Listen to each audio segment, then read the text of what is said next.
Nah, tentu dalam konteks ini saya kemarin menyerukan pertama menyambut Mukernas itu dengan taubatan nasuha. Taubatan nasuha itu artinya semua pengurus DPP harus tobat yang sesungguhnya. Tapi hemat saya sederhana bahwa partai politik yang tidak melakukan perubahan itu akan tergilas oleh zaman. Nah, apapun itu menurut saya setiap partai politik tentu memiliki caranya untuk bisa kembali untuk menjadi besar lagi. Saya juga minta pandangan Pak Jokowi juga kan ketika ketemu, yang foto kalian tampilkan tadi itu. Ada saran nggak Pak untuk P3? Ya beliau salah satunya memberikan saran ya P3 harus melakukan reformasi.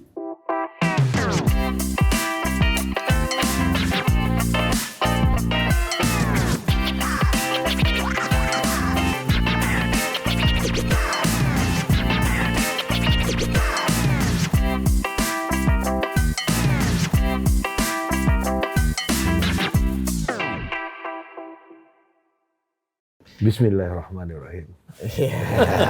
Welcome to Politik. Assalamualaikum warahmatullahi wabarakatuh. Waalaikumsalam. Kita sudah bersama Al-Mukarram. Gus Romi. Ya. Gus Romi rajanya silaturahmi. Ya, Karena kalau kita lihat Instagram Gus Romi yang seperti ini,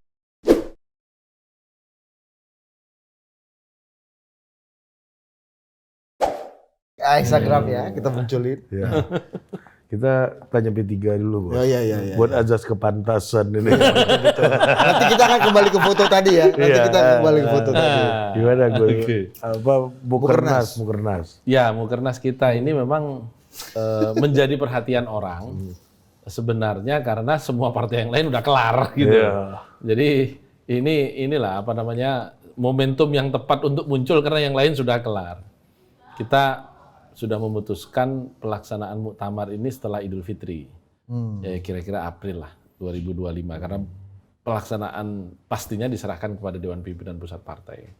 Tapi isunya adalah apakah yang selalu menarik di setiap pergantian dan perhelatan partai politik, apakah terjadi suksesi ketua umum atau tidak. Nah, tentu dalam konteks ini saya kemarin menyerukan pertama menyambut Mukernas itu dengan taubatan nasuha. Taubatan nasuha itu artinya semua pengurus DPP harus tobat yang sesungguhnya. Ini harus jelas dulu karena unsur tobat itu ada 3. Ya. Nah, Pertama harus ada penyesalan. Kenapa P3 yang udah 11 kali pemilu, udah 52 tahun usianya malah nggak lolos. Ini partai Islam paling tua nih di Indonesia nih. Itu penyesalan. Yang kedua introspeksi, muhasabah. Nah, bahasanya muhasabah, artinya introspeksi. Apa sih sebabnya? Ini semua harus melakukan, karena kalau enggak, kita nggak ketemu apa sebabnya. Kalau udah ketemu sebabnya kan berarti harus kita jawab. Nah, ada yang ketiga nih, jangan mengulangi. Nah, jangan mengulangi itu tentu bentuknya pertanggungjawaban seluruh pengurus Dewan Pimpinan Pusat Partai ini untuk tidak duduk lagi. Oh iya dong. Kan Anda kan sudah gagal, masa mau duduk lagi? Ya, jadi ya kalau mau dibilang ya jangan duduk lagi, ini namanya Mardiono, namanya Romi, namanya Arwani, Sekjen ini ya sudahlah. Oh, sak Romi-Rominya. Ya semualah, kan ini kolektif kolegial kan? Nah, kolektif kolegial. Jadi itu yang saya serukan kemarin sehingga ini menjadi bahan introspeksi kita semua.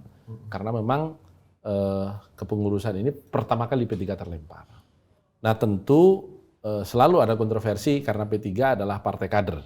Apakah penggantinya ini boleh dari luar atau tidak? Karena menurut anggaran dasar harus dari dalam, bahkan spesifik. Pernah menjadi pengurus harian. Jadi kalau kemudian nama kemarin yang muncul adalah nama Gus Yassin, nama Sandi Uno, nama Gus Ipul, Mensos, kemudian nama Pak Dudung. Secara ADART hanya Gus Yassin yang bisa. Oke. Karena dia pernah menjadi pengurus harian. Oh, Bang Sandi belum ya? Pak Sandi ketua Bapilu, bukan organ permanen. Itu adalah organ ad hoc, itu hanya dibentuk ya, menjelang pemilu saja. Nah ini memang menjadi pertanyaan yang kemarin juga muncul di lingkungan Musyawarah Kerja Nasional. Tetapi hemat saya sederhana bahwa partai politik yang tidak melakukan perubahan itu akan tergilas oleh zaman. Kalau kita berkeras bahwa ini harus kader, sementara di dalam itu semakin hilang, semakin pergi, semakin keluar, maka partai ini akan begini-begini saja. Itulah kenapa saya serukan untuk membuka diri, masuknya kader-kader dari luar. Dan saya menangkap dari nama-nama yang kemarin saya sebutkan itu bukan kreasinya Gus Romi, bukan. Itu saya tangkap dari aspirasi yang muncul paling kuat dari dalam Gus Yassin, karena memang inilah yang pure blood. Kalau versi Harry Potter ini pure blood, bukan magel ya. Jadi dia betul-betul darah murni ya. Ini bukan naturalisasi, darah murni ini. Darah murni, dibesarkan di P3, dilahirkan di P3, sekarang juga menjabat lagi atas nama Partai Persatuan Pembangunan di Jawa Tengah. Ini yang paling banyak. Tetapi kemudian juga muncul, kenapa tidak menghadirkan pemain-pemain baru yang sudah masuk duluan, Pak Sandi, kemarin Ketua Bapilu. Terus muncul juga, kenapa nggak tokoh-tokoh yang lain juga kita coba bagaimana penerimaan para kader. Maka muncullah Pak Dudung. Dan Pak Dudung ini bukan barang baru. Maksud saya bukan barang baru itu sejak beberapa bulan yang lalu. Pak Dudung udah silaturahmi dengan para senior partai. Sudah silaturahmi ke tempatnya Kiai Mustafa Agil di Cirebon sebagai Ketua Majelis Syariah, bertemu dengan Kiai Azhar Kasih Nur sebagai Ketua Majelis Kehormatan. Jadi dengan Pak Yan Farid. Jadi dengan para senior beliau sudah mulai bersosialisasi. Adapun Gus Ipul memang ini muncul dari Jawa Timur karena memang beliau asalnya dari sana. Dan Gus Ipul juga bukan orang lain buat P3. Pernah menjadi Wakil Ketua Majelis Pertimbangan Partai. Oh, pernah di P3 Pernah. juga? Dulu tahun 2006 setelah beliau dari PKB waktu itu kemudian masuk ke P3 menjadi Wakil Ketua Majelis Pertimbangan Partai. Satu. Yang kedua, ini secara dzuriyah. Kalau dzuriyah ini penting ya. Keturunan ini penting di P3 ini. Dan beliau itu adalah cicit dari deklarator P3 sekaligus yang melakukan istikharah lambang Ka'bah itu. Kiai Bisri Sansuri. Ini cicitnya. Jadi bagi P3 juga bukan orang lain. Lantas bergulirlah nama itu. Bahwa itu lebih bergema ketimbang putusan-putusan lain di Mukernas, biasalah namanya partai politik kan.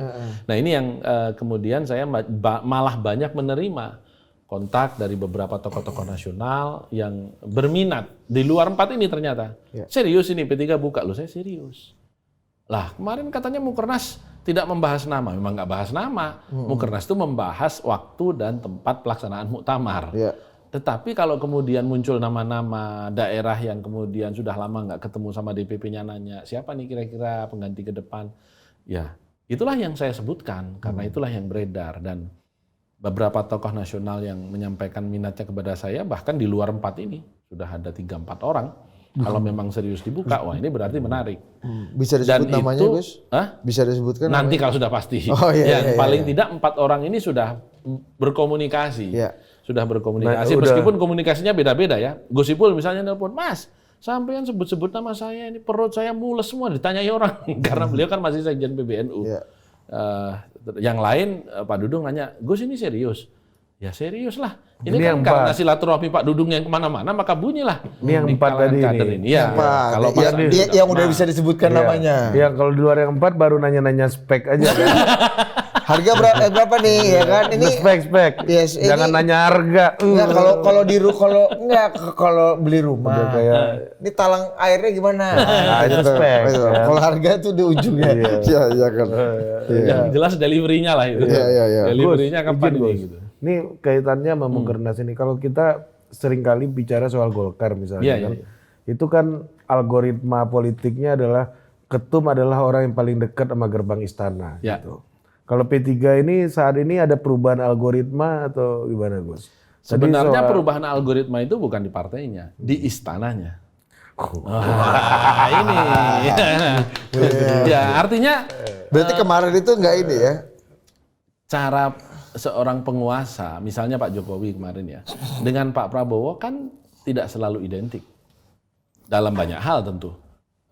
Bahwa kemudian istilah Budi tadi Yunto, itu urusan lain ya. Tetapi bahwa cara berpolitiknya berbeda bisa jadi. Contoh misalnya hal ini juga sudah saya ujikan ya melalui orang-orang yang ada di sekeliling Pak Prabowo. Bagaimana ini? Karena kan yang dikhawatirkan setiap partai politik mengingat 10 tahun ini nuansa intervensi itu begitu kental terhadap seluruh pergantian partai politik. Ini kira-kira akan ada nggak dalam tanda petik orang istana? Akan ada nggak dalam tanda petik gangguan ketika proses peng-SK-an di Kementerian Hukum? Udah nggak ada HAM-nya lagi sekarang. Kementerian Hukum ya. Ini ada nggak? Apalagi Menteri Hukum sekarang jelas-jelas kader partai pemerintah yang sedang menang dan berkuasa begitu. Terminal berapa nih kader? Nah itu dia makanya. Kader Menteri Hukum ini terminal berapa? Ini termasuk terminal 1D. Ini buat yang tahu-tahu aja ya. Kode-kode. Jangan dijelasin. Nggak perlu dijelaskan. Iya, kalau nggak itu. perlu Nanti Japri aja lah Japri. Nggak perlu didetailkan ya. Nggak perlu didetailkan. Tapi itu menggambarkan pletora politik kita sekarang. Kalau dulu 2D. 2D, sekarang 1D. 1D. Ya cekin di Cengkareng lah itu.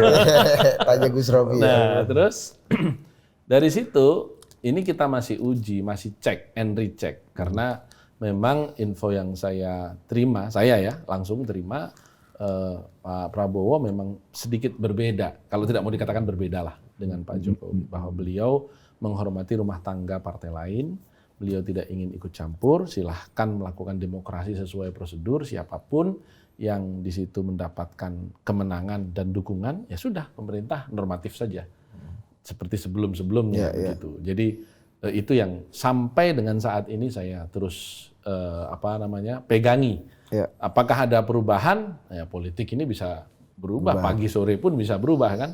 Tetapi dasar itu maka kemudian saya juga menyerukan untuk membuka diri bagi Partai Persatuan Pembangunan agar berubah. Nah, apakah potensi untuk masuk lagi ke Senayan itu ada? Saya selalu katakan jelas, by law saja sudah langsung ada dengan putusan MK bulan Mei yang menyatakan bahwa PT besok itu berlaku tahun 2029 nggak lebih dari 1,5%. Ya. Itu kan atas gugatan salah satu LSM ya, Perludem, yang menyatakan bahwa kalau Undang-Undang Dasar menyatakan sistem pemilu kita masih proporsional, itu artinya PT nggak boleh tinggi-tinggi. Karena kalau PT tinggi seperti sekarang, suara yang tidak terkonversi menjadi kursi 17 juta lebih, itu sudah sudah sama dengan sistem distrik. Nggak bisa disebut proporsional lagi. Jadi dengan perolehan kita kemarin 3,87, by law kita sebenarnya sudah lolos. Kalau pemilunya kemarin 24 itu menggunakan putusan MK yang berlaku 29. Nah, yang kedua itu adalah perolehan suara kita. Kemarin kita suara kabupaten kota masih 8 juta. Suara RI-nya aja yang 5,8. Semua partai parlemen itu suara RI-nya itu di atas suara kabupaten kota. Hanya P3 nih yang di bawah. Kenapa? Kewajarannya adalah seluruh sumber daya DPP, terutama keuangan, itu dipakai untuk pertahankan suara DPR RI. Partai akan tetap menjadi berkibar manakala dia masih duduk di DPR RI meskipun suara kabupaten kota dan provinsinya tidak besar. Tetapi meskipun kabupaten kota dan provinsi besar, nggak punya di RI, nggak ada panggung lagi. Betul. Begitu. Nah, karena itulah potensi ini yang mau kita kejar, kita samakan. Dan itu butuh dirigen, dalam hal ini ketua umum, bukan hanya yang sudah berpengalaman, bukan soal pengalaman ketua umum ya, karena kan setiap orang mengalami pendewasaan di organisasinya masing-masing kan. Misalnya katakanlah Pak Sandi. Pak Sandi ini kan pernah menjadi ketua umum HIPMI, menteri juga sudah. Masa kita juga ragukan kemampuan manajerialnya. Gus Ipul, sekarang sekretaris jenderal PBNU, ketua umum Ansor waktu saya masih kuliah begitu kan. Pejabat terus. Menterinya Pak Prabowo. Menterinya Pak Prabowo, udah kurang apa lagi. Pak Dudung, pimpin tentara se-Indonesia kan. Kasat. Jadi masa kita ragukan dan kemudian mengatakan orang yang nggak tahu tentang P3 belum pernah ketemu dengan DPC, emang maknanya apa? Artinya apa ketemu itu? Kalau nggak bisa bawa partai ini menang, nggak bisa bawa partai ini lolos. Nah makanya ini adalah momentum untuk melakukan revolusi. Kalau dikatakan artinya revolusi paradigma di P3 agar bukalah diri, ya open minded. Karena perubahan itulah yang akan mengabadikan sebuah partai politik. Partai politik yang tidak mau berubah, udah pasti akan digilas oleh zaman begitu. Berarti sekarang itu istananya lagi pasif nih soal politik hari-hari ini. Sepemahaman saya sampai saat ini itu. Apakah kemudian ada perubahan? Nah, itu yang kita tidak tahu. Gus, menurut Gus Romi, bagi kekuasaan maknanya pasif itu baik nggak bagi kekuasaan? Bagi kekuasaan itu maksudnya bagi istana. Bagi istana. Bagi untuk pasif dalam Karena kan seperti Gus Romi katakan, yang sebelumnya kan nggak pasif. Iya. proaktif Kalau nggak mau bilang proaktif, dan agresif. Ya kan? wah nganggur nih dia. Coba aku benerin dulu. Gitu. itu Gus, ya kan? Sampai pemilihan HMI, pemilihan apapun, ini arahin istana, Bos. Ada gitunya tuh. Ya, kita nggak tahu bener apa kita enggak punya dulu, apa, kan? doktrin politik luar negeri kita tuh doktrin Bebas politik aktif. bebas aktif ya. Ini kan aktif progresif. Dan agresif. Iya. Kan? Dulu kan ada satu kalimat yang 10 tahun terakhir itu betul-betul ini kan menakutkan dan berpengaruh kan. Bos, ini arahan lurah.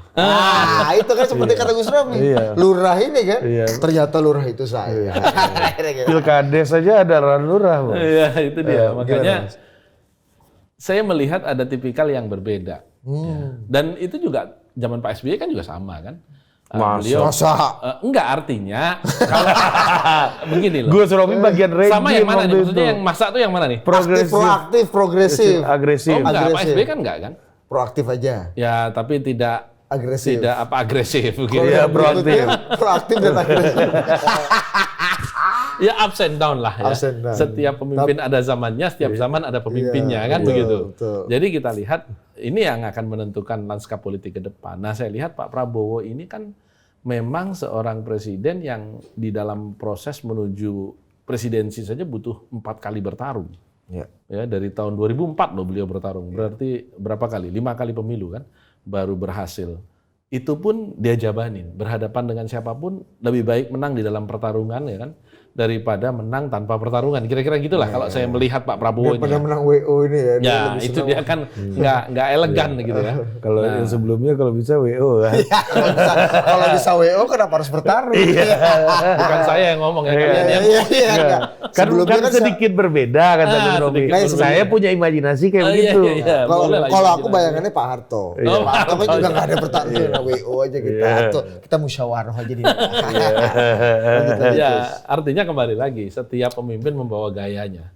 Dan gaya politik Pak Prabowo hari ini yang saya tangkap masih tidak dalam posisi proaktif atau apalagi agresif gitu ya terhadap partai-partai politik lain. Karena tadi saya dapat informasi bahasa misalnya saya tidak ingin partai saya digitukan. Oke.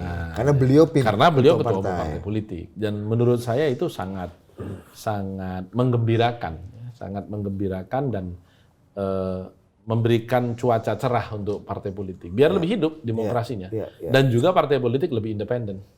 Ya, dan sejatinya memang harus independen kalau di dalam undang-undang partai politik. Negara memfasilitasi aja kan. Negara Secara ini hanya administrasi, administratur ya, saja. iya. Pertarungan ya silahkan itu pertarungan rumah tangga Anda. Nah problemnya Kalau kan sebelumnya? tidak semua pemain yang ada di partai-partai politik ini suka juga dengan itu. Iya, itu. Oh, pengen juga diopeni nih sama kekuasaan. Biasanya independensi itu berkonsekuensi kepada tanggung jawab diri sendiri ini kan. Ya atur sendiri kan ente Urus sendiri ya. sendiri kan. Iya kan. Itu dia. Nah makanya kita lihat nanti ke depan karena kan masih ada waktu kan sampai dengan bulan April besok muktamar. Tetapi beberapa orang yang sudah menghubungi saya juga malah justru kok nama saya nggak disebut? Oh minat juga bang, saya bilang gitu. Oh kita minat juga begitu. Wah ini kayaknya menarik kalau dibuka itu. Mas, Karena tapi- memang potensi partai ini masih sangat besar. Yang minat sehingga banyak gitu ya. Sehingga Ini juga meskipun nggak ada di parlemen, tapi tetap Betul. diminati orang karena nama besar dan Artinya gini sejarah loh, Bu, panjangnya. kita kemarin itu kalau 5,8 itu menuju 4%, sebenarnya kurangnya kan cuma 190 Betul, ribu. betul. Sementara selisih kita dengan suara kabupaten kota 2 juta lebih. Kalau Jadi Mas- masih surplus. Iya, kalau Mas Awi tambah gas sedikit di Madura ini tambah lagi dikit tuh ya kan. Lolos itu, lolos barang ini. Dan kalau kita 8 juta bener itu 30 kursi.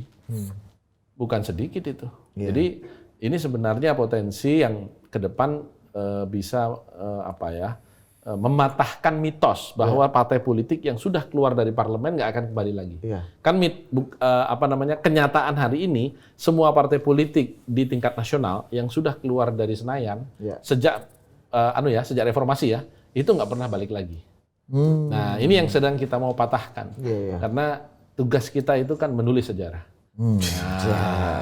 Kita ingin menulis sejarah bahwa mitos itu dipatahkan oleh P3 pada pemilu 2019. Nah untuk itu P3 butuh blessing dari istana apa? Iya. Dengan tadi tesisnya Mas Romi, wajah istananya udah berubah. Appetite politiknya. Iya. Perlu nggak lagi-lagi harus ada blessing Pak Prabowo? Saya mau ini Din, Ya.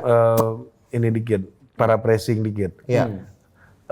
Lebih senang kemeriahan demokrasi internal ini atau ada blessing dari istana hari ini?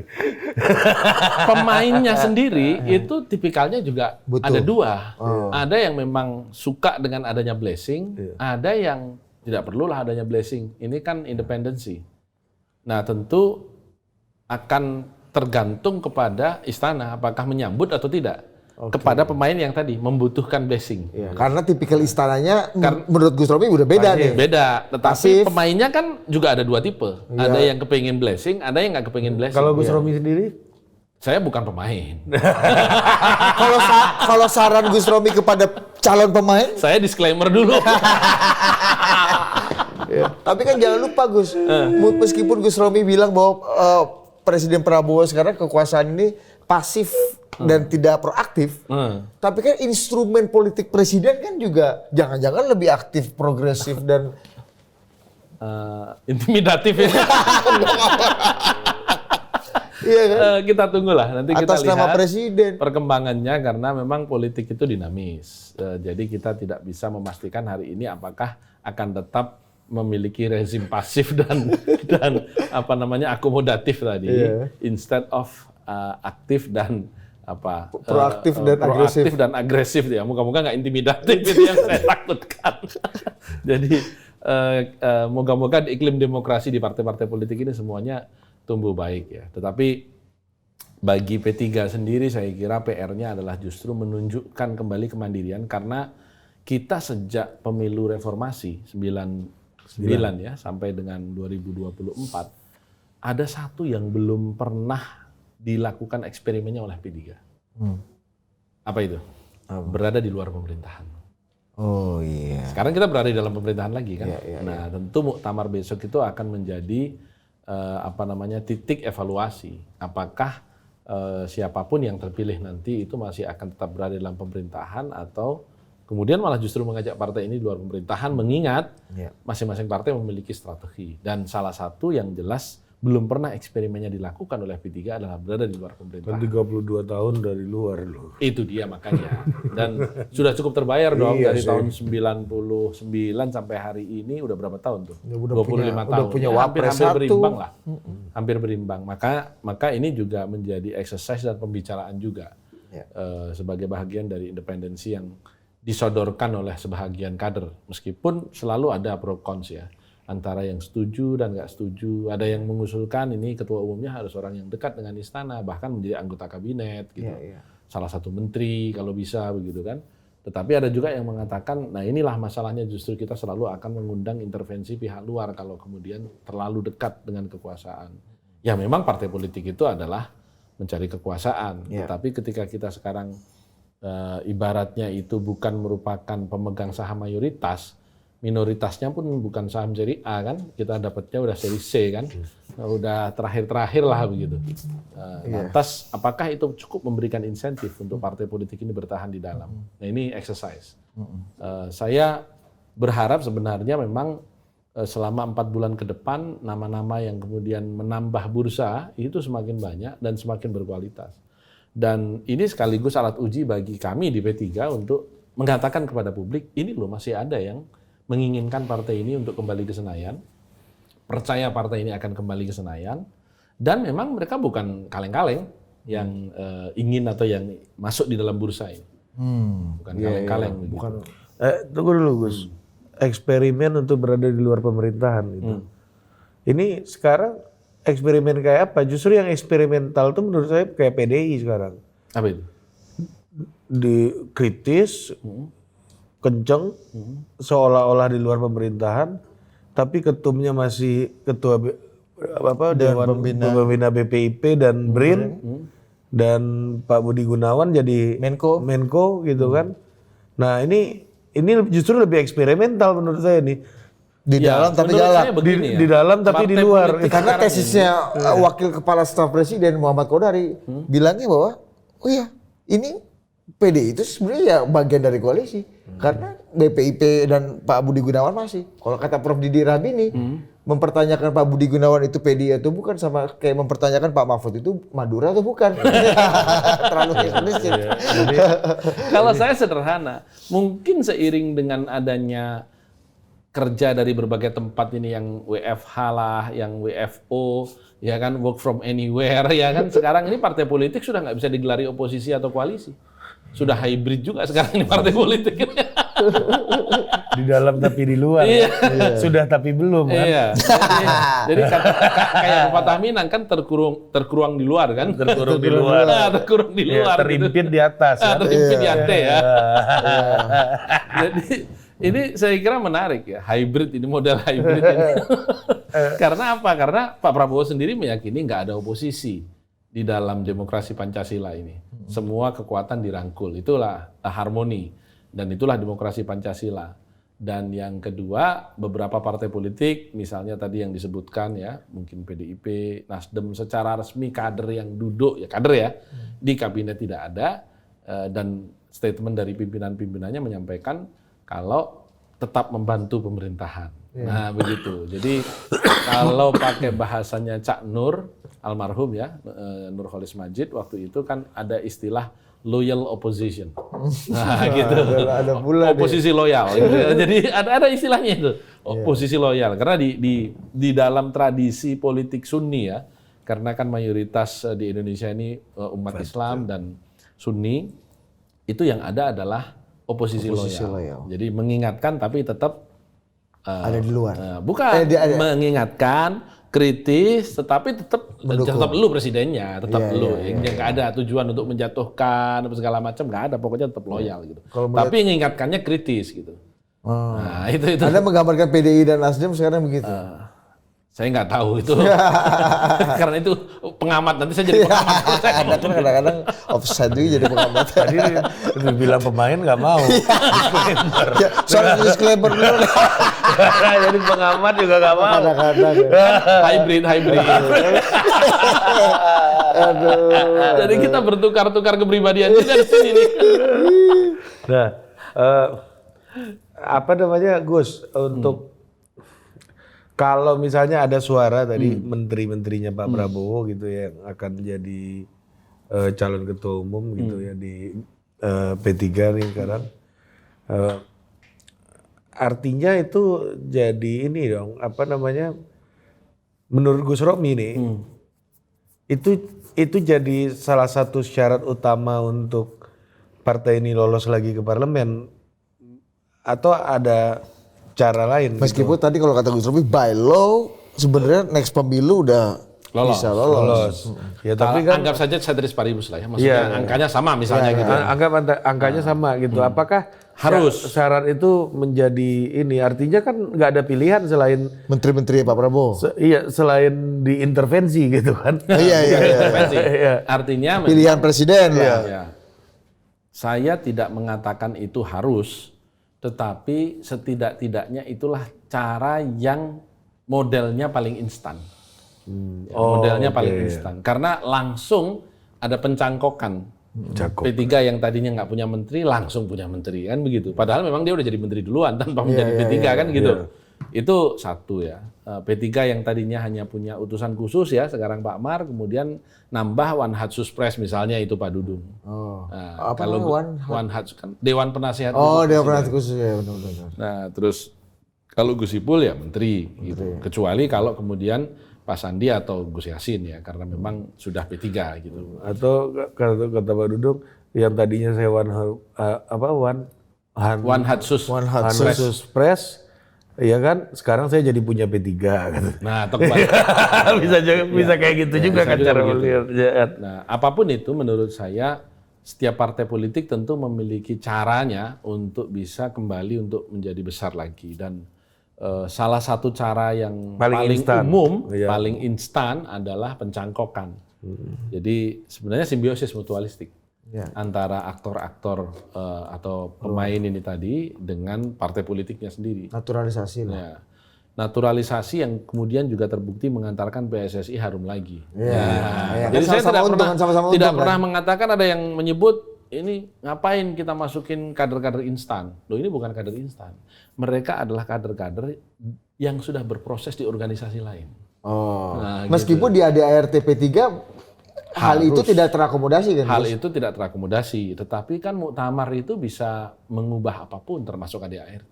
Bukan sesuatu yang sakral. Bukan sesuatu yang sakral, cuman Quran aja yang nggak boleh dirubah.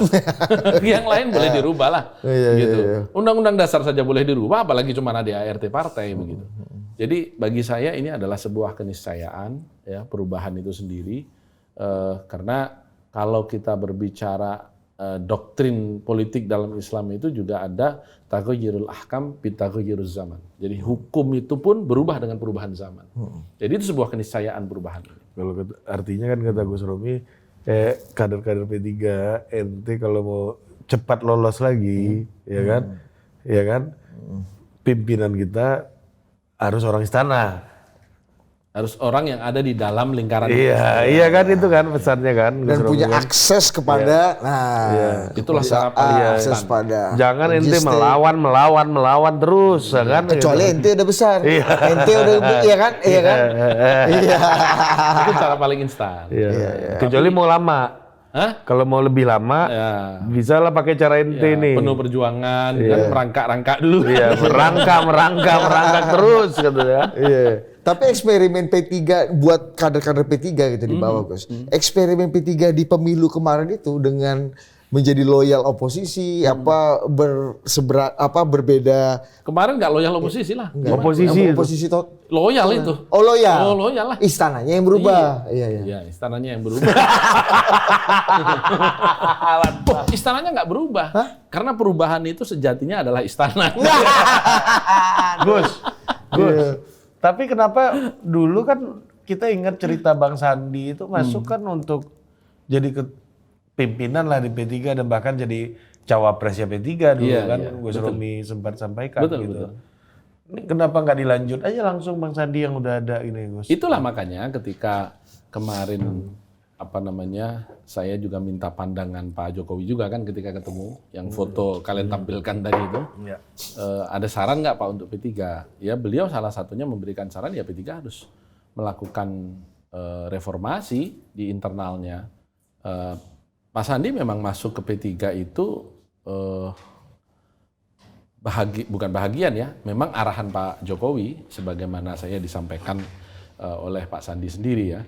Nah, kenapa nggak dilanjut begitu? Nah, tidak ansih keinginan Pak Sandi. Tidak ansih keinginan Pak Sandi karena waktu itu memang P3 krisis tokoh dan harus kita akui, saya tidak pernah malu untuk mengatakan memang kita krisis tokoh. Kekurangan orang-orang yang memang kita butuhkan di dalam sistem politik paternalistik hari ini untuk menjadi ikon. Karena di Indonesia itu kan partai politik itu terlalu sulit dicerna oleh publik. Yang bisa dicerna adalah tokoh-tokoh partai politik. Nah, kita partai ID sulit, tapi tokoh ID itu gampang gitu. Capres ID betul. lebih mudah. Gitu. Lebih mudah, betul. Tokoh dan toke lah sekarang ini kan. Sama-sama ada kan. pula toke. Itu realitas realitasnya. Gitu. Sekarang kenyataan politik. Banyak orang kalau bisa tokoh sekaligus toke lebih paten. Oh itu paten. Sekarang banyak orang yang benci sama fakta, Gus. Oh gitu ya. Ternyata menjadi tuntutan terhadap partai politik hari ini. Maka kalau kita lihat angka-angka statistik anggota-anggota DPR kita, apakah RI, provinsi maupun kabupaten, itu terlihat bahwa jumlah pengusaha, pedagang semakin banyak dibandingkan dengan ideologis, aktivis gitu ya. Makin tersingkir aja nih aktivis-aktivis ini. Gus, tapi kalau Pak Sandi ini kan antara toko dan toke ini bisa dua-duanya itu jadi satu lah itu. Agak ideal. Tapi kan gini, eksperimen politik kemarin atau apa yang sudah dilalui oleh P3 di pemilu kemarin, hasilnya kan apa? Itu belum terjawab kenapa Bang Sandi nggak lanjut ini. Padahal lagu kampanyenya iklannya udah ya salam. Ya Sandi. Iya kan mau lanjut udah dijawab tadi gimana sih lu? Lanjut. Insya Allah mau kan lanjut. Artinya saya katakan insya Allah itu Pak Sandinya memang sudah menyampaikan juga kepada beberapa. Kalau mau lanjut masih oprek Bos. Oprek gimana? Open recruitment kan. Enggak, kan dikompetisikan ya kan Mas? Pak Sandi kemarin sudah turun di 120 titik waktu kampanye. Dan itu bersentuhan langsung dengan DPC partai. Kebiasaan Pak Sandi. Iya, kalau angka pertitikan ini agak payah. Ya. Itu dihitung betul. Iya. Dan saya tentu juga bangun komunikasi kan. Setelah saya sebut, ternyata kan orang-orang yang saya sebut berkomunikasi dengan saya dan menyampaikan serius atau tidak dan seterusnya ya. Saya melihat Pak Sandi cukup serius. Nah Gus, apakah Pak Sandi sendiri nggak dianggap, kan kalau tadi kata Gus Romi, taubatan nasuha, apalagi tadi itu? Ya, pertama menyesali. Yang kedua introspeksi. Yang ketiga tidak mengulangi. Tidak mengulangi artinya harus cleansing yang pelaku-pelaku. Nah Bang Sandi kan salah satu pion utama pelaku. Dia ketua Bapilu. Iya ketua Bapilu. Yang harusnya yang paling harus mundur tuh kan, maksudnya gitu Gus, ini pikiran orang awam aja. Kenapa? Karena posisi nggak berlaku buat Bang Sandi hal bukan ini. soal nggak berlaku. Pertama, dia juga tidak terkena syarat eligibility bukan pengurus harian kan dia. Yang kedua, karena yang mengendalikan partai ini selama 1 periode itu pengurus harian bukan Bapilu. Bapilu itu hanya 1 tahun sebelum pemilu aja. Oke. Terus kemudian yang kedua juga kita berbicara, saya melihat persis bahwa memang peran dia sebagai ketua Bapilu itu posisinya tidak maksimal. Positioning di partainya itu tidak maksimal mendrive policy. Meskipun beliaunya maksimal. Meskipun ketua Bapilu, ya, meskipun ketua Bapilu. Artinya begini, ketika sebuah partai politik memutuskan tagline untuk pemenangan, itu oke Bapilu mengusulkan, tetapi ya atau tidak itu kan ada di ketua umum, begitu kan? Dan juga banyak hal. Apakah kita berkoalisi atau oposisi?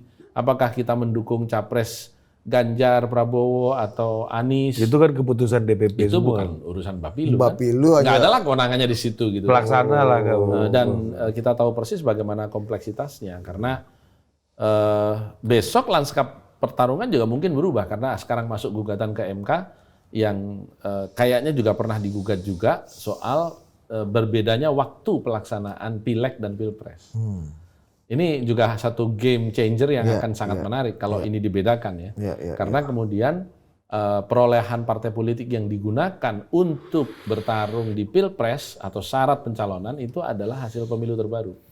Kalau itu nanti putusannya berbeda ya. Nah ini game changer ini yang saya kira harus kita antisipasi.